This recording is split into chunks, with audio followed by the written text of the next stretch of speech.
संकल्प लिया था कि मैं सदा तुम्हारा साथ दूंगा, परंतु कुचक्र में नहीं, षड्यंत्र में नहीं।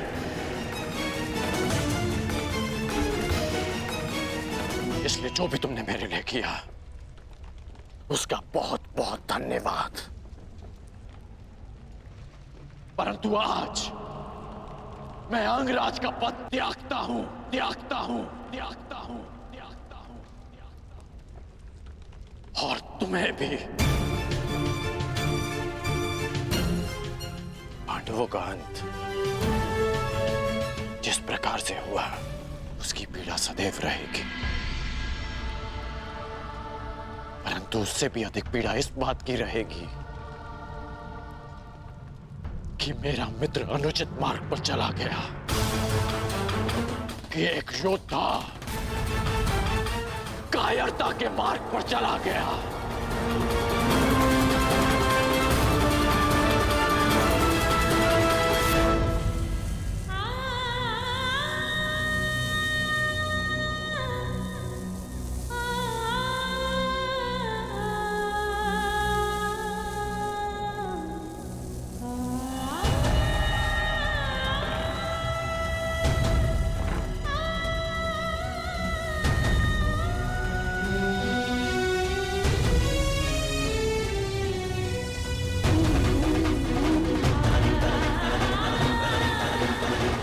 जिस अर्जुन से विवाह के लिए मैंने एक पुत्री की कामना की थी, जब वो अर्जुन ही नहीं रहा तो मुझे इस पुत्री की कोई आवश्यकता नहीं।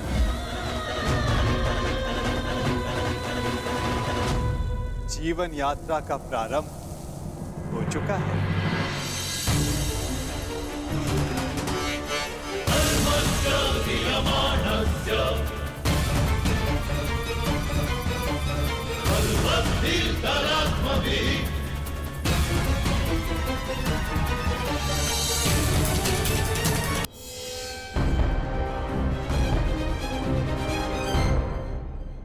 जीवन यात्रा का प्रारंभ हो चुका है। यात्री चलेगा तो कहीं ना कहीं अवश्य पहुंच जाएगा।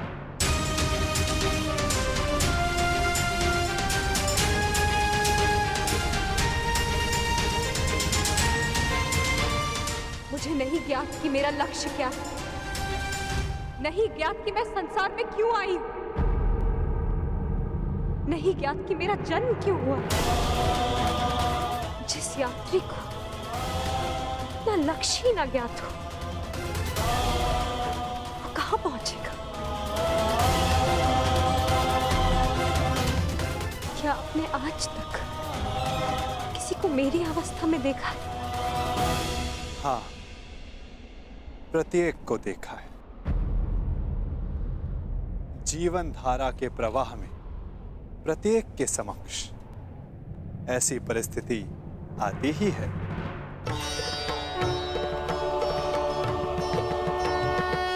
मैं तो ये भी नहीं जानती कि जो इस समय मुझसे बात कर रहा है वो कौन है। मनुष्य का परिचय उसके कर्म होते हैं या किसी नहीं। नाम तो उसके स्थान, उसके वंश, उसके रूप के अनुसार रख दिए जाते हैं। परंतु तुम्हारी उत्सुकता को शांत करना भी आवश्यक है। तुम द्रुपद की द्रौपदी हो तो मैं वसुदेव का वासुदेव हूं। यदि शामल होने के कारण तुम कृष्णा हो तो मैं कृष्ण हूं। परंतु यदि इस समय कुछ सबसे अधिक महत्वपूर्ण है तो ये कि तुम चिंतित हो और मैं तुम्हारा शुभ चिंतक हूं। आपसे वार्तालाप करने का मेरे पास कोई कारण तो नहीं है, परंतु आपसे बात करके अच्छा लगता है। आपसे वार्तालाप करके मन को एक विचित्र शांति तो मिलती है, परंतु मन में आए प्रश्नों का उत्तर नहीं। और क्या प्रश्न है जिनका तुम्हें उत्तर चाहिए कृष्णा? एक ही तो प्रश्न है, मेरे जन्म का उद्देश्य क्या है? मेरे जीवन का लक्ष्य क्या है? प्रणाम द्वारकाधीश। महाराज द्रुपद और कुमार दृष्टद्युम्न आपके निवेदन पर अग्निकुंड के स्थल पर आपकी प्रतीक्षा कर रहे हैं। उन्हें कहो मैं आ रहा हूं। मेरे प्रश्न का उत्तर दिए बिना जा रहे हैं वासुदेव। इस समय किसी और की शंका का निवारण करना अधिक आवश्यक है पांचाली।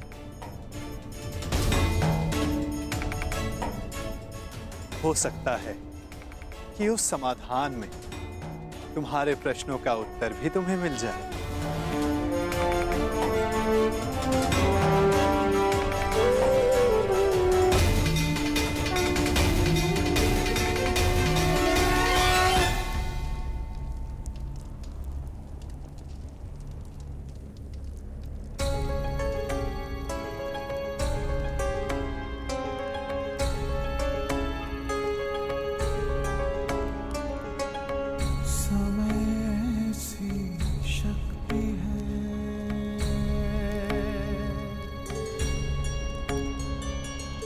सभी समय से हारे,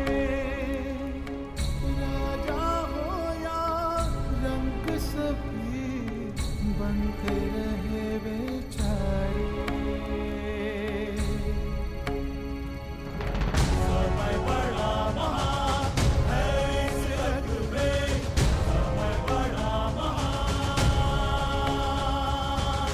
समय बड़ा महान है इस जग में, समय बड़ा महान।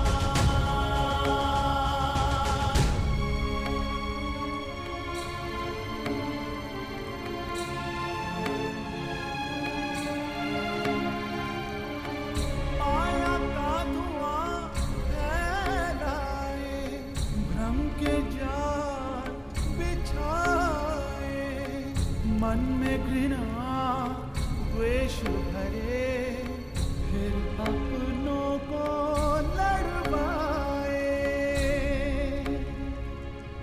सही समय पे सत्य को लाए, झूठ को करे किनारे। राजा हो या रंग सभी बनते रहे बेचारे। समय बड़ा महान है इस जग में, समय बड़ा महान, समय बड़ा महान है इस जग में, समय बड़ा महान।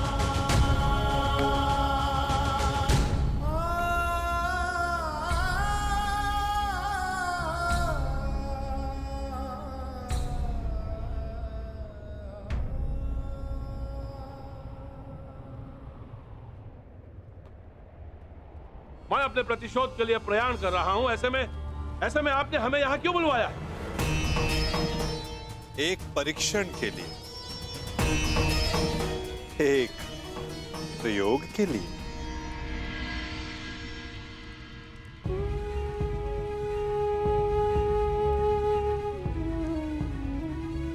कैसा परीक्षण और यहां क्यों? क्योंकि ये तुम्हारा जन्मस्थल है दृष्टद्युम्न। इस स्थल को यज्ञ अग्नि ने पवित्र किया है। ऐसे स्थान मनुष्य के पंच दोष सामने ले आते हैं। काम, क्रोध, मोह, लोभ, अहंकार। इन पंच दोषों की ऊर्जा ऐसे स्थान पर धूम्र में परिवर्तित हो जाती है, और ये धूम तुम्हारे दोषों का है द्रुपद कुमार। दोष जितना अधिक होगा, धूम्र उतना सघन होता जाएगा। मैं कुछ समझा नहीं वासुदेव। अपने पुत्र के लिए आपका मोह पांचाल नरेश, ये पहला दोष है। मुझे इस बात पर विश्वास नहीं।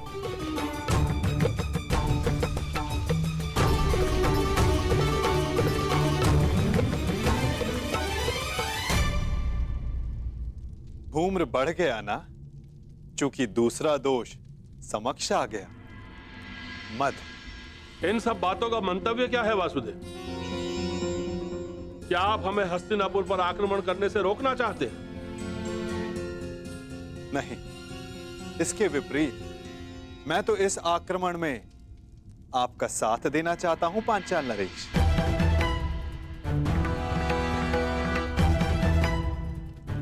आप हमारा साथ दोगे? यदि आप हमारे साथ हैं तो फिर पराजय का प्रश्न ही नहीं।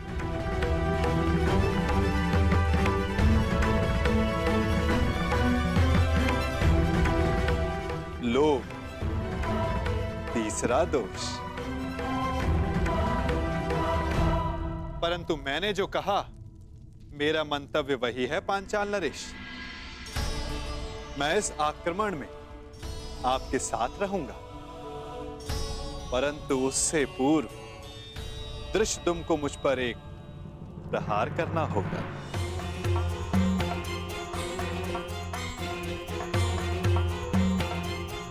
क्या? हाँ, मात्र एक प्रहार।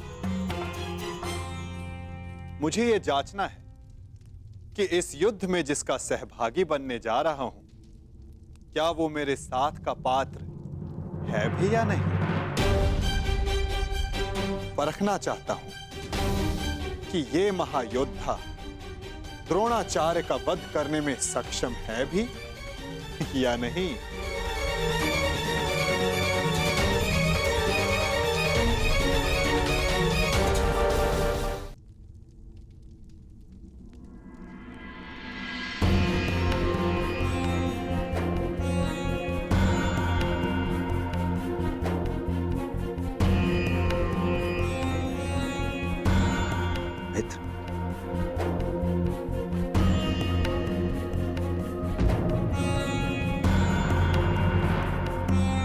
के अंतिम संस्कार में मुझे सम्मिलित होने दिया, उसके लिए धन्यवाद।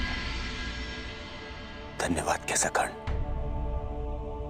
मैं जानता हूं माता कुंती के साथ में तुम्हारा विशेष स्नेह था। और एक बात, तुम मेरे लिए मेरे भ्राता से कम नहीं हो मित्र। कल मेरे जीवन का सबसे बड़ा स्वप्न पूर्ण होने जा रहा है। कल मेरा युवराज अभिषेक है मित्र, और यही तो तुम्हारा भी स्वप्न था ना। कर्ण, मैं जानता हूं तुम्हें लगता होगा कि जिस मार्ग पर चलकर मैंने ये मुकुट प्राप्त किया है वो उचित नहीं है। परंतु यदि मैं आ जाऊंगा, तुम्हारे अभिषेक के लिए मैं प्रस्तुत रहूंगा।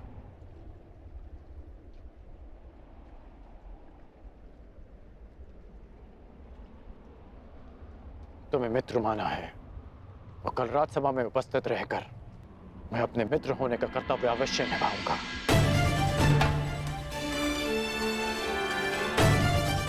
मैं जानता था मेरा ये मित्र मुझे कभी निराश नहीं करेगा।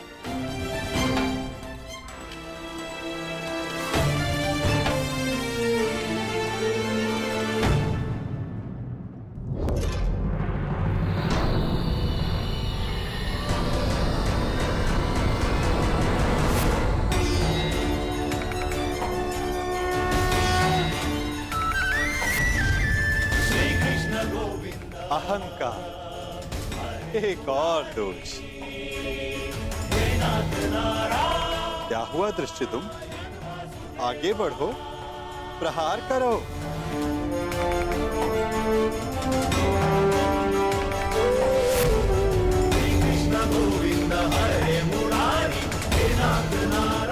क्रोध अंतिम दोष।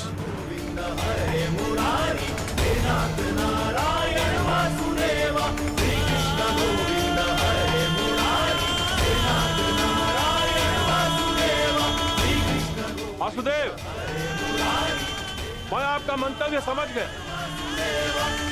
मेरा पुत्र अभी द्रोण से युद्ध करने के लिए तैयार नहीं है। अब ये माया समाप्त कीजिए वासुदेव।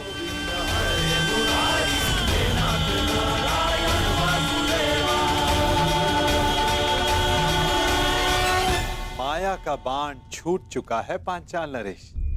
जब तक सारे लक्ष्य भेद नहीं देता, रुक कैसे सकता है? अब कौन सा लक्ष्य शेष है?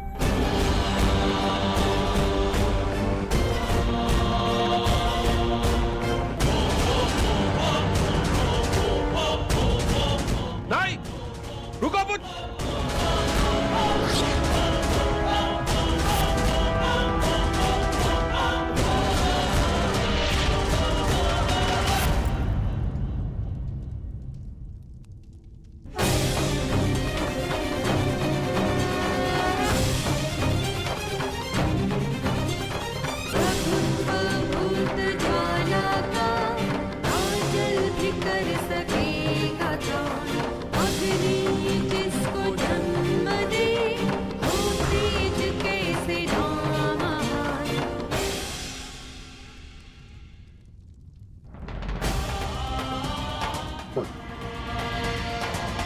तुमने मेरे प्राणों की रक्षा की।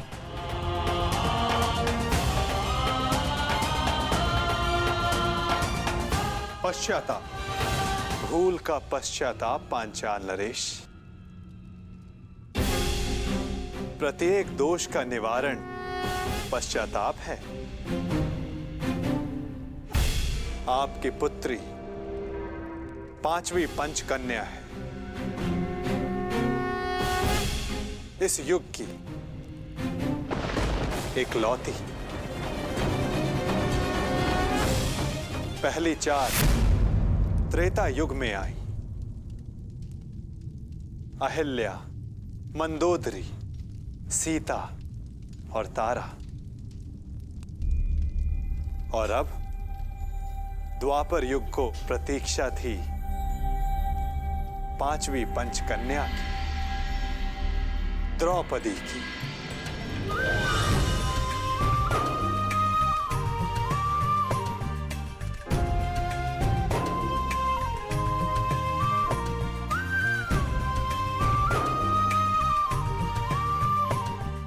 अब तुम्हारे प्रश्नों का उत्तर देने का समय आ गया है पांचाली। मनुष्य के जीवन का लक्ष्य और प्रयोजन भिन्न होते हैं।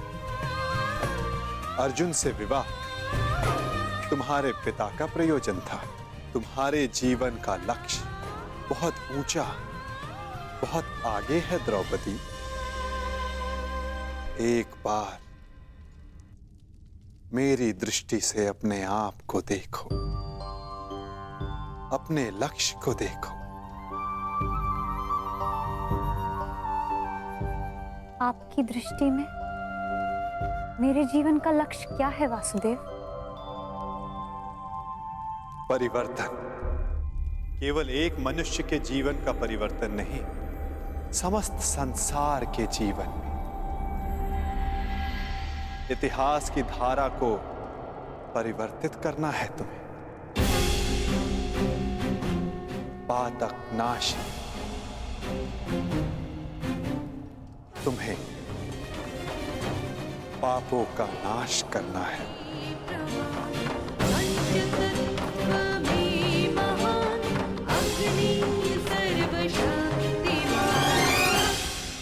आपने मेरी आंखें खोल दी केशव। मैं सौभाग्यशाली हूं पुत्र कि मुझे द्रौपदी जैसी पुत्री प्राप्त हुई।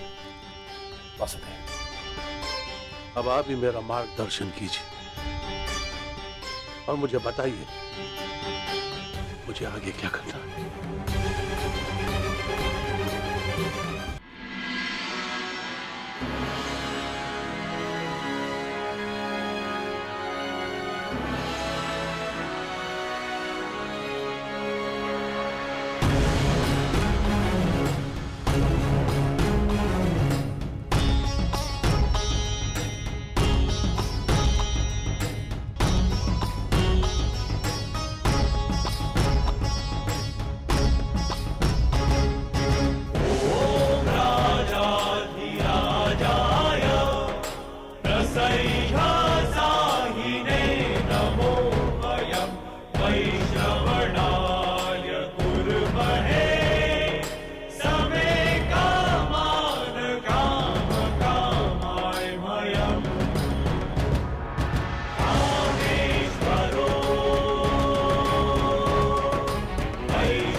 मित्रकंठ,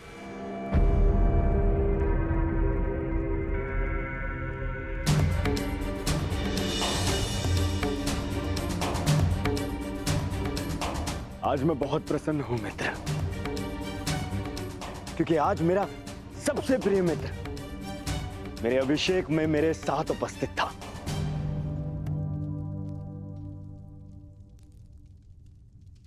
मैं यहाँ आया क्योंकि एक मित्र के अभिषेक में उपस्थित होना मेरा कर्तव्य था। तुम्हारा मित्र तुम्हें युवराज बने देखना चाहता था और उसकी अभिलाषा पूरी हुई, और हमारे साथ की अवधि भी। मैं सदा के लिए तुम्हारा साथ छोड़कर जा रहा हूं।